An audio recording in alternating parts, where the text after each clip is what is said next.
یعلم اللہ تعالی المعدوم فی حال عدمہ معدوما، جب چیز موجود نہیں تھی اللہ تب بھی جانتے تھے۔ وَيَعْلَمُ أَنَّهُ كَيْفَ يَكُونُ إِذَا أَوْجَدَهُ، اور جانتے ہیں جب اس کو پیدا کریں گے وہ کیسے ہوگا۔ وَيَعْلَمُ اللَّهُ تَعَالَى الْمَوْجُودَ فِي حَالِ وُجُودِهِ موجوداً، اور جب چیز موجود ہوتی ہے اللہ تب بھی جانتے ہیں۔ وَيَعْلَمُ أَنَّهُ كَيْفَ يَكُونُ فَنَاؤُهُ، اور جانتے ہیں وہ کیسے فنا ہوگی۔ وَيَعْلَمُ اللَّهُ تَعَالَى القائم فی حال قیامہ قائمہ، چیز کھڑی ہو اللہ اس کو جانتے ہیں کھڑا ہوا ہے۔ وَإِذَا قَعَدَ عِلْمُهُ قَائِدًا فی حال قعودہ، جب بیٹھتا ہے اللہ جانتے ہیں اب بیٹھا ہوا ہے۔ جب قیام ہو جانتے ہیں، بعد میں قعود ہوگا اس کو اب جانتے ہیں، یہ بعد میں لیٹے گا اس کو اب بھی جانتے ہیں، یہ بعد میں دوڑے گا اس کو تب بھی جانتے ہیں۔ جب چیز موجود نہیں ہوتی تب بھی جانتے تھے، موجود ہوتی ہے تب بھی جانتے ہیں، موجود ہو تب بھی جانتے ہیں، فنا ہوگی اس کو بھی جانتے ہیں۔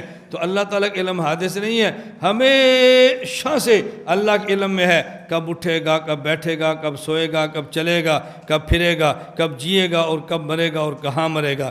فَإِذَا قَعَدَ عِلْمُهُ عَلِمَهُ قَائِدًا فِي حَالِ قُعُودِهِ من غیر ان یتغیر علمہ او یحدث له علم، ولکن التغیر والاختلاف یحدث فی المخلوقین، لیکن تغیر کسی چیز کا اور اختلاف بدلنا یحدث یہ مخلوقین میں تو ہوتا ہے، ایک چیز اب نہیں ہے کب ہوگی، پہلے نہیں تھی اب ہو گئی، اب ہے آئندہ نہیں ہوگی، لیکن اللہ کے علم میں تغیر بھی نہیں ہے، اللہ کے علم میں اختلاف بھی نہیں ہے، اللہ کے علم میں حدوث بھی نہیں ہے کہ اللہ کا علم کسی کے بارے میں بدل جائے، پہلے علم کچھ اور ہو پچھ اور ہو، ایسا بھی نہیں ہے، اور پہلے علم نہیں تھا اب ہو یہ بھی نہیں ہے، نہ تغیر نہ اختلاف نہ حدوث۔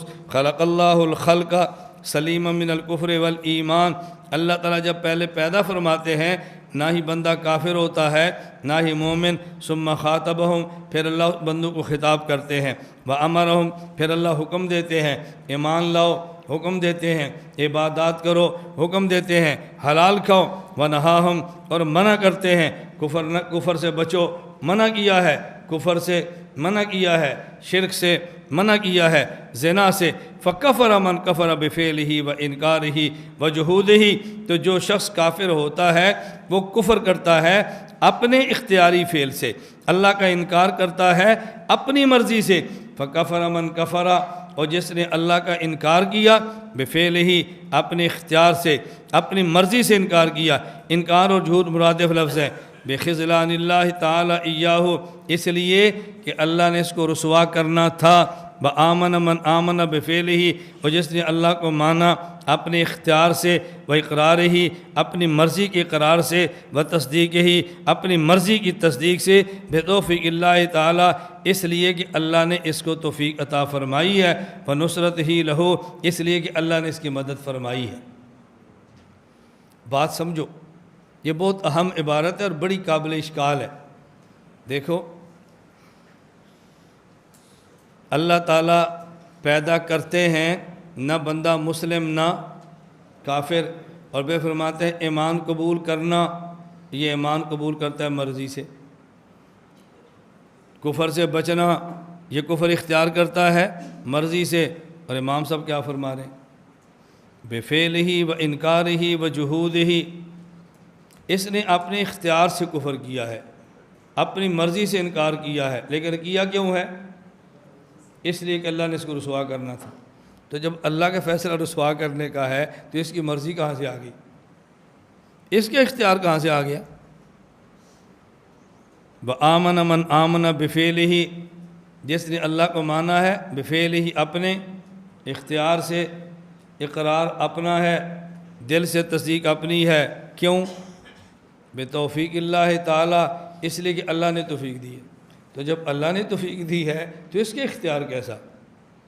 جب اللہ نے اس کو رسوا کیا ہے تو اس کا انکار کیسا؟ سوال سمجھ آ گیا؟ انسان ایمان لاتا ہے بفعلہ اپنی مرضی سے، اقرارہ اپنے اقرار سے، و تصدیقہ اپنی تصدیق سے، کیوں؟ بتوفیق اللہ تعالی، اس لیے کہ اس کو اللہ نے توفیق دی ہے۔ جب اس کو اللہ نے توفیق دی ہے تو اختیار کیسا ہوا؟ انسان انکار کرتا ہے کیوں؟ بفعلہ اپنی مرضی سے، انکارہ خود منکر ہے، وجہودہ، خود جاہد ہے، خود انکار کر رہا ہے، کیوں؟ بخذلان اللہ تعالیٰ ایاہو، اس لیے کہ اللہ نے اس کو رسوا کرنا تھا، تب اس نے کفر اختیار کیا ہے۔ تو بندے کا اختیار کیسے ہوا؟ بات سمجھنا، اللہ تعالیٰ کی مشیت ایک چیز کی نہیں، دو کی ہے۔ میں اختیار دوں گا، یہ اپنی مرضی سے ایمان لائے گا، ایمان لانا چاہے میں رکاوٹیں ختم کر دوں گا، ٹھیک ہے، یہ میری توفیق ہے۔ اللہ چاہے تو رکاوٹیں پیدا کر دے، یہ چونکہ ایمان اپنی مرضی سے لانا چاہتا ہے نا، تو اللہ نے راستے کی رکاوٹیں ختم کر دیں بتوفیق اللہ۔ میں اگر اس کی رکاوٹیں ختم نہ کرتا، یہ ایمان کیسے لاتا؟ لایا مرضی سے ہے، لیکن اس لیے لا سکا ہے کہ میں نے رکاوٹیں ختم کر دی ہیں، میں ختم نہ کرتا پھر میں دیکھتا نا ایمان کیسے لاتا ہے۔ بات سمجھ آ گئی ہے؟ توجہ رکھنا، میں اس کی قرآن کریم سے ایک مثال دیتا ہوں۔ موسیٰ علیہ السلام کی والدہ نے اپنی بیٹی سے کہا اس کو صندوق میں ڈالو، سمندر میں پھیل دو، فَالْتَقَطَهُ آلُ فِرْعَوْنَ لِيَكُونَ لَهُمْ عَدُوًّا، آگے جی، لِيَكُونَ لَهُ عَدُوًّا وَحَزَنًا۔ یہ جو فرعونیوں نے موسیٰ علیہ السلام کو اٹھایا تھا تاکہ دشمن پیدا ہو، اس لیے اٹھایا تھا۔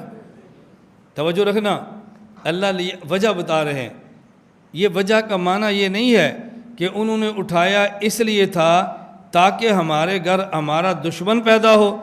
اللہ فرماتے ہیں انہوں نے اٹھایا تھا، ان نے اس لیے نہیں اٹھایا تھا کہ ہمارے گھر دشمن پیدا ہو، لیکن ہم کہتے ہیں انہوں نے اٹھایا تھا تاکہ ہم انہی کے گھر میں دشمن پیدا کریں۔ لیکن اٹھا وہ رہے تھے نا، تو نسبت اللہ ان کی طرف فرما رہے ہیں کہ وہ اٹھا بھی رہے ہیں اور ان کو پتہ بھی نہیں کہ ہمارے گھر میں دشمن ہے جس کو ہم اٹھا رہے ہیں۔ اٹھایا انہوں نے تھا، اللہ فرماتے ہیں ایک ایسا بندہ اٹھایا جس نے آگے جا کر ان کا دشمن بننا تھا، یہ نہیں کہ انہوں نے اس بندے کو اٹھایا جس کو انہوں نے دشمن بنا کے پالنا تھا۔ دونوں باتیں فرق ہے یا نہیں؟ فرعونیوں نے موسیٰ علیہ السلام کو اٹھایا، بات ختم۔ کیوں اٹھایا؟ انہوں نے اس لیے نہیں اٹھایا تھا کہ ہم اپنے دشمن کو پالیں، اللہ فرماتا ہے انہوں نے اٹھایا تھا جس کو اٹھایا ہے اسی نے بعد میں ان کا دشمن بننا ہے۔ لیکون یا لیکین، اکانا یقین، اکان کا معنی الگ ہے نا، اور کانا یکون کا معنی الگ ہے۔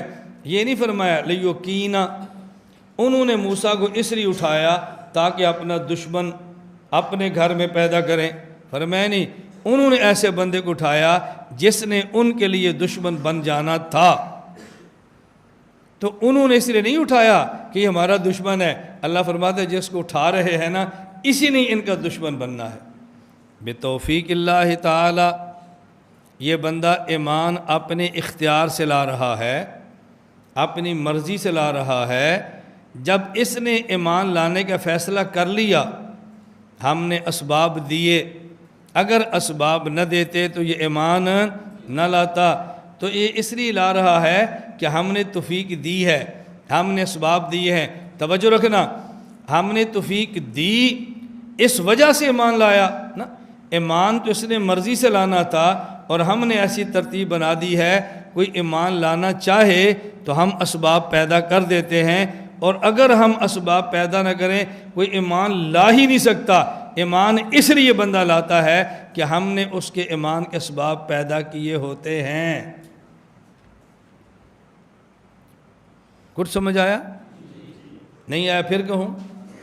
توجہ رکھنا، اگر کوئی شخص اپنی مرضی سے ایمان لانا چاہے تو لائے، ہم نے اسباب رکھے ہوئے، ہم نے اسباب رکھے ہوئے، ہم نے توفیق دیں گے، ایمان لے آیا۔ کیا معنی؟ ہم نے اس کے لیے نہیں، سب کے لیے اسباب پیدا کیے ہیں، لیکن اس نے ان اسباب کو اختیار کر لیا ہے، یہ مومن بن گیا۔ اور اگر ہم نے اسباب نہ رکھے ہوتے یہ کیسے کرتا؟ نہیں کر سکتا تھا۔ اور یہ جو دوسرا بندہ اپنے اختیار سے انکار کیا ہے۔ کیوں؟ ہم نے طے کیا ہے کہ جو انکار کرے گا، ہمیں نہیں مانے گا، ہم اس کو رسوا کریں گے۔ یہ رسوائی کا راستہ ہم نے رکھا ہوا ہے۔ اگر رسوائی کا راستہ ہم پیدا ہی نہ کرتے تو یہ بندہ کیسے کفر کرتا؟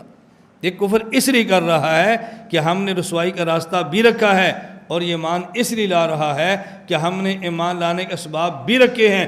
اس نے رسوائی والا راستہ لے لیا اور اس نے ایمان والا لے لیا۔ اب بات سمجھ آ رہی؟ یہ نہیں اس کے لیے رسوائی تھی اس لیے رسوا ہوا، اس کے لیے اسباب تھے اس لیے ایمان لایا۔ ہم نے دونوں کے لیے رکھا ہے۔ ایمان لائے گا، ہم نے اسباب پیدا کیے، نہیں لائے گا، ہم نے رسوائی رکھی ہے۔ اس نے ایمان والا راستہ لے لیا توفیق اللہ، اور اس نے کفر والا لے لیا بخذلان اللہ۔ ایک نے وہ لیا، ایک نے یہ لے لیا۔ کچھ سمجھ آیا؟ یا پھر کہوں؟ نہیں سمجھ آئے گا، میں پھر کہوں گا۔ مجھے 20 بار نہیں 100 بار کہنا پڑا، میں کہتا رہوں گا تاکہ بات آپ کو سمجھ آئے۔ ذرا مثال سمجھو۔ میں 2 طالب علموں کی دعوت کرتا ہوں، اس میں چائے بھی رکھتا ہوں اور توجہ رکھنا مٹھائی بھی رکھتا ہوں اور کعوہ بھی رکھتا ہوں، نسوار بھی رکھتا ہوں۔ میں نسوار نہ کھاتا ہوں نہ پسند کرتا ہوں، کعوہ پیتا بھی ہوں پسند بھی کرتا ہوں، چائے پیتے بھی ہیں پسند بھی کرتے ہیں، مٹھائی کھاتے بھی ہیں پسند بھی کرتے ہیں۔ توجہ رکھنا، میں نے 2 طالب علموں کی دعوت کی، چائے اور مٹھائی، ادھر کعوہ اور نسوار۔ ایک آدمی چائے اور مٹھائی کھاتا ہے اور ایک آدمی کعوہ پیتا ہے اور بعد میں نسوار رکھ کے مزے لیتا ہے۔ مزے اپنے اپنے، توجہ سے بات سمجھنا۔ اب یہ جو ایک بندہ ہے جس نے مٹھائی کھائی اور چائے، کیوں؟ اس لیے کہ میں نے رکھی تھی نا۔ میں نے مٹھائی اور چائے نہ رکھی ہوتی، صرف کعوہ رکھا ہوتا، یہ پی سکتا تھا چائے، دسترخوان پہ مٹھائی کھا سکتا تھا، پھر میں نے رکھی ہے تو کھائی ہے نا۔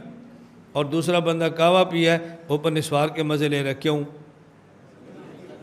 میں نے رکھی تھی اس لیے نا، اور تو کوئی وجہ نہیں تھی۔ نہ رکھی ہوتی تو کیسے لیتا؟ اب بات سمجھیں بھئی، اس نے مٹھائی رکھی ہے اس لیے کہ ہم نے مٹھائی اس لیے کھائی اس لیے کہ ہم نے رکھی تھی، اس لیے نسوار رکھی ہے، کیوں؟ اس لیے کہ ہم نے رکھی تھی۔ ہم نہ رکھتے تو کیسے کھاتا؟ وہ فرق کیا تھا؟ یہ اس لیے مٹھائی کھا گیا کہ ہم نے رکھی ہے، اور یہ اس لیے نسوار استعمال کر گیا کہ ہم نے رکھی ہے۔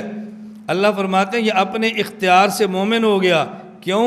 ہم نے ایمان لانے کے اسباب دیے تھے نا، اور یہ مرضی سے کفر اختیار کر گیا، کیوں؟ ہم نے کفر کے اسباب ذلت بھی رکھے تھے نا۔ تو یہ جو کفر کیا ہے اپنے اختیار سے، لیکن رسوائی کے اسباب ہم نے پیدا کیے ہیں۔ اگر رسوائی کے اسباب پیدا نہ کیا ہوتے دنیا میں کوئی کافر ہوتا ہی نہ۔ اگر ہم نے ایمان کے اسباب پیدا نہ کیے ہوتے تو دنیا میں کوئی مومن ہوتا ہی نہ۔ ہم نے ایمان لانے کے اسباب بھی رکھے ہیں، ہم نے کفر رسوائی کے اسباب بھی رکھے ہیں۔ کوئی بندہ اپنے اختیار سے کافر بن جاتا ہے، کیوں؟ اس لیے کہ ہم نے رسوائی کے اسباب پیدا کیے تھے۔ کوئی بندہ مرضی سے مومن بن جاتا ہے چونکہ ہم نے ایمان کے اسباب پیدا کیے تھے۔ کافر مرضی سے ہے، لیکن اس لیے بخذلان اللہ ایاہ، ہم نے اس کے لیے یہ اسباب بھی رکھے تھے، یہ لے گیا، اپنی مرضی سے ایمان لاتا ہے، کیوں؟